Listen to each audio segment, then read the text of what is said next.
The smallest fraction, which is of 6/7, 5/14, 10/21, will divide exactly is what?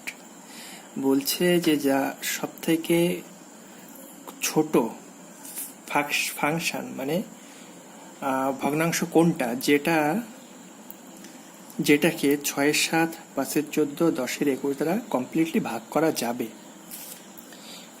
তো এক্ষেত্রে আমরা জানি কমপ্লিটলি ভাগ করা যায় কোন সংখ্যাকে লসাগুকে কমপ্লিটভাবে ভাগ করা যায়। তো অর্থাৎ এই যে তিনটে ভগ্নাংশ আমাদের দেওয়া আছে, এই ভগ্নাংশ তিনটের লসাগু বের করতে হবে।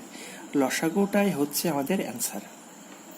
যদি আপনি পেরে থাকেন তাহলে আপনি নিজে চেষ্টা করুন লসাগুটা বের করার, আর যদি লসাগু বের করতে না পারেন তাহলে আমাদের সঙ্গে থাকুন।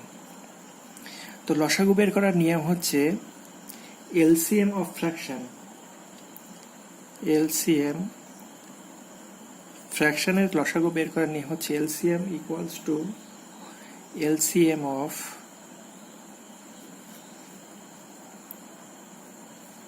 কত আছে উপরে 6, 7, 6, 5, 10, 6, 5, 10 বাই, অর্থাৎ উপরেরগুলোর এলসিএম করতে হবে বা লসাগু করতে হবে, আর নিচেরগুলোর এইচসিএফ করতে হবে বা গসাগু করতে হবে। এইচসিএফ কত আছে নিচে 6, 7, 14 এবং 21।